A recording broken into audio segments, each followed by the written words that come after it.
Yes, kwa majina naitwa Isaac Mungai, aka Kijana Msafi, chairman wa New Gema Young Leaders Movement. Na nimekuja hapa kwa sababu ya ile maneno ambayo naona Murkomen akijaribu kueneza. Nimesikia Murkomen akisema ya kwamba ati askari hawakuwa wamejulishwa na ile kanisa ambao Rigathi Gachagua alikuwa anaenda kushiriki siku ya Jumapili. Na mimi nataka niambie Murkomen, unajua ile shida tuko nayo Kenya ni uongo mingi. Mumedanganya kama kiongozi wenu William Ruto, mpaka saa hii mkilala ni uongo, mkiamuka ni uongo, mkikula ni uongo, mkilewa ni uongo. Hakuna kitu kingine mnafikiria kuongea ukweli. In fact, ile kitu tu ambao ni ya kweli katika hii serikali ya William Ruto ni majina tu, kwa sababu ziko kwa maidi zao. Lakini hivi vitu zingine zote wanaongea ni uongo na utapeli na ukora. Bwana Murkomen, unasema ya kwamba mtachunguza ati mjue ni akina nani walivamia Rigathi Gachagua kule Kasarani. Lakini alipigwa Limuru mchana wazi. Wale walimpiga wanajulikana. Mwaka inaelekea kuisha, hamjachunguza. Mwaka inaelekea kuisha, hakuna mtu hata mmoja ameshikwa. Na ile siku alivamiwa huko, hakukuwa na askari hata mmoja mwenye alijitokeza. Hasara ikafanyika, kiongozi akachapwa, gari zikaharibiwa, viti zikaharibiwa.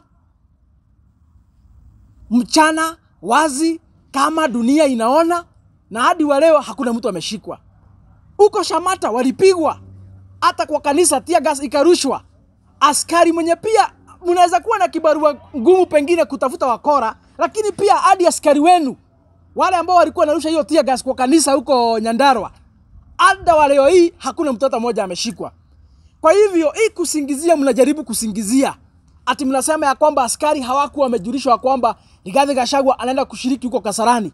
Ndio tu ile uongo ambao nimeona leo hii umeongea ukisema ya kwamba ati JB Muturi ati haja communicate, ati hauna habari ya kwamba ati ameondolewa walinzi.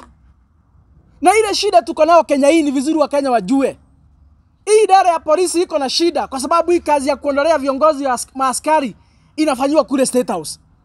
Ya, mambo ingine inafanywa kule State House. Kuliko idara ya polisi wakuwe na uhuru yao, wafanye kazi yao kulingana na sheria vile ambavyo inastahili. Kazi yao ile mingi inafanyika State House. Inafanywa kule na Faruk wakiwa na William Ruto. Unapata hata kiongozi fulani ameondolewa askari, hata Inspector General hata hajui, hata OCS hana habari. Order imetoka State House kwa Faruk. Na mimi niambie William Ruto, kama uko na ubinadamu, kama uko na utu, ni vizuri ujirudie na ujue ya kwamba siku inakuja na sio mbali, inakaribia, hautakuwa rais tena wa Jamhuri ya Kenya. You be a retired president. Siku inakuja bwana William Ruto, hiyo mamlaka hautakuwa naye. Hiyo mamlaka hautakuwa naye, itakuwa katika mikono mwa mtu mwingine. Ile swali ningekuuliza, je, vile ambavyo unafanyia wale viongozi wengine ambao wamestaafu kama JB Muturi, ungetaka ufanyiwe hivyo ukistaafu? Hii upuzi na ujinga unafanyia wale viongozi wengine, kuondolea askari, kuwanyima marupurupu yao wale ambao wamestaafu kulingana na sheria. Hiyo sababu siku inakuja utaelekea kule Sugoi, utastaafu, utatolewa kwa mamlaka na Wakenya 2027. Hiyo siku ikifika, ungetaka wale ambao watakuwa katika uongozi wakutreat namna gani kama kiongozi? Ungetaka wale ambao watakuwa katika mamlaka wakushughulikie namna gani? Haya unafanyia wale wengine, ungetaka pia afanyike kwako. Na nikwambie bwana William Ruto, unakosea. Kwa sababu wewe unaenda kustaafu 2027, unaenda kustaafu na utasahaulika. Hakuna mtu atakuja kukumbuka ilikuwa mtu alikuwa anaitwa ile mtu kama wewe Kenya hii. Lakini viongozi wachanga wanakufuata ambao unapoteza. Viongozi wachanga, watu kama kina Murkomen, watu tulifikiria hapo mbeleni ni viongozi wako na akili. Watu tulikuwa tunafikiria wangekuja pengine siku za pale usoni kuongoza nchi ya Kenya. Unawakosea pakubwa kwa sababu umefanya wameanza kuonekana kama wapia ni wenda wazimu. Na niambie Murkomen, viongozi wachanga hawa ambao wanafuata William Ruto, William Ruto ataenda kuzikwa kisiasa na nyinyi pamoja. Lakini hata mkizikwa na yeye, mjue yeye tayari ameshazeeka. Anatamatisha safari yake ya siasa. Amekuwa kwa serikali miaka 30. Hata akifukuzwa na Wakenya yeye hana hasara. Nyinyi ni wachanga ndio mnaanza maisha yenu ya siasa. Nyinyi ndio mwingia tu kwa uongozi. Mnafuata mtu ambaye ni very blind. Kwa nini mnafuata mtu ambaye anaelekea kuisha? Simfunguke macho angalau. Bwana Murkomen, wewe unahangaisha JB Muturi. Wewe ni mtoto mdogo umeingia kwa serikali juzi. Unahangaisha JB Muturi. Hii serikali yenu imebakisha miaka 2 izikwe katika kaburi la sahau. Tukue na serikali nyingine. Hivi unafanyia watu Bwana Murkomen, ndivyo utakuja kufanyiwa. Hivi unatesa viongozi, ndivyo utakuja kuteswa. Yale unafanya wengine wapitie Bwana Murkomen, utakuja kuteswa pia wewe. Utakuja kuyapitia. Hii uchungu unafanya wengine wasikie, hata utakuja kupitia. Kama kuna swali nitachukua moja ama mbili. Tunaona mbunge wa kule Mathira amefukuzwa na watu kwa mazishi sababu ya kukatana na Rigathi Gachagua. Afukuzwe. Hilo jambo unachukulia aje? Afukuzwe kabisa. Huyo kijana hata hastahili kuongelesha watu. Na watu wako na uhuru. They have a right of expression. Kama hawataki kuongeleshwa na mheshimiwa so kwa sababu ni mkora.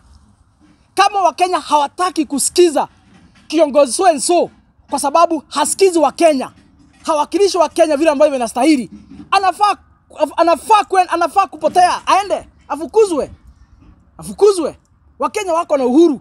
Kama hamtaki mtu kuwaletea siasa kwa hiyo maneno anawadanganya huko sijui kwa mazishi sijui wapi, kama anakuja kuwaletea siasa ya ujinga ya uchochezi ya kutusi Rigathi Gachagua, hafai kusikizwa. Na niseme hapa Mlima Kenya, wale viongozi ambao tunaheshimu, wale viongozi ambao tunaamini, ni wale ambao wameungana na Rigathi Gachagua kuhakikisha kwamba tumekuwa na umoja wa Mlima Kenya, kuhakikisha kwamba tunatengeneza na tunapanga siasa zetu kama jamii ya Mlima Kenya kwa pamoja. Wale ambao wanafuata Rigathi Gachagua wanamshikilia, wale ambao wanamuunga mkono, kuhakikisha kwamba kama jamii tumepata na mwelekeo, hao ndio wale viongozi tunajua. Lakini hao matapeli wengine ambao wanafuata William Ruto, hao matapeli wengine wanakuja kutudanganya, hao hawafai kusikizwa mahali.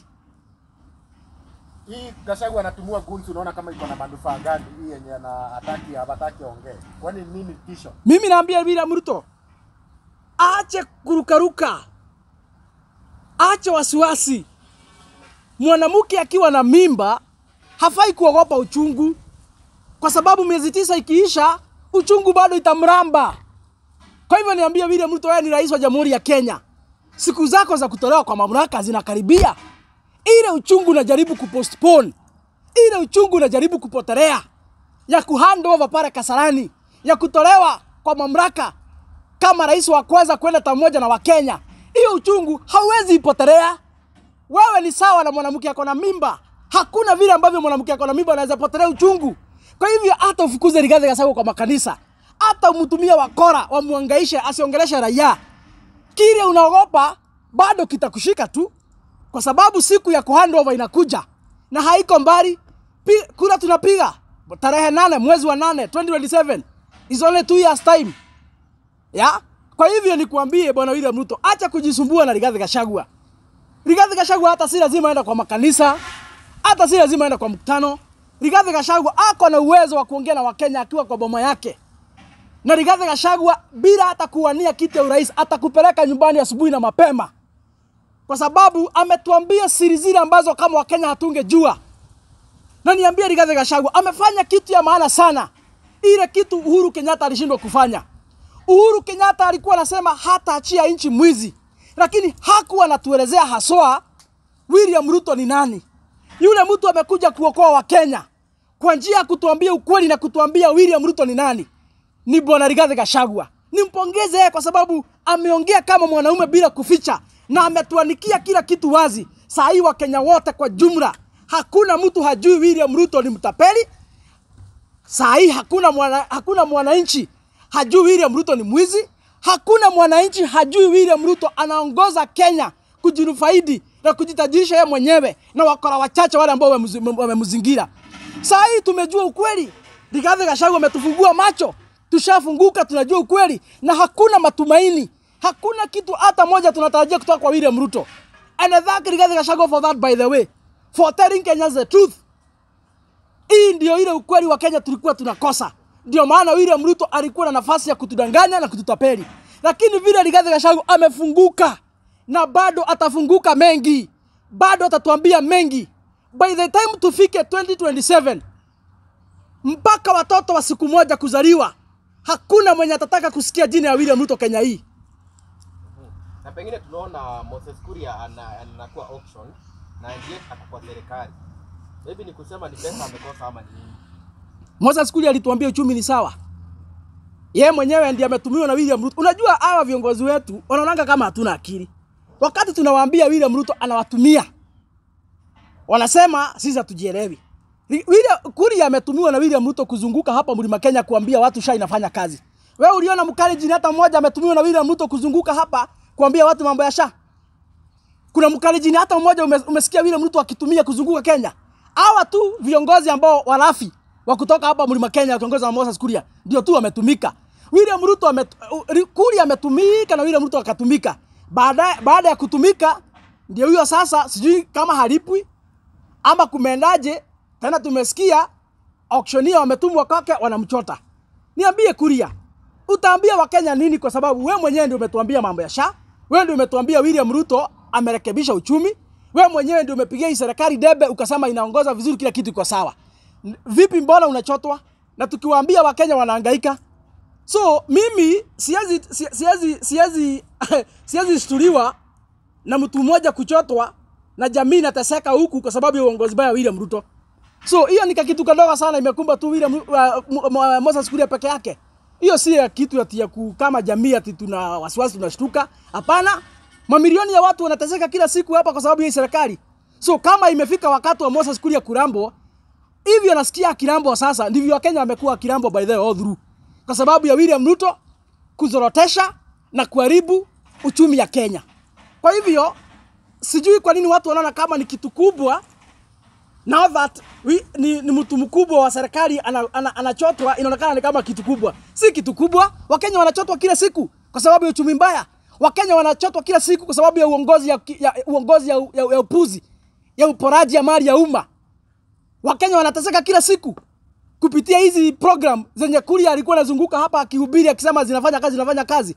So Kuria sijui ataambia watu nini. Kama anachotwa atuambie, kwani tena afanye press conference atuambie kama bado uchumi iko sawa ama ni kumeendaje tena kumeharibika vipi anachotwa. Na alituambia uchumi iko sawa, William Ruto rafiki yake ametengeneza.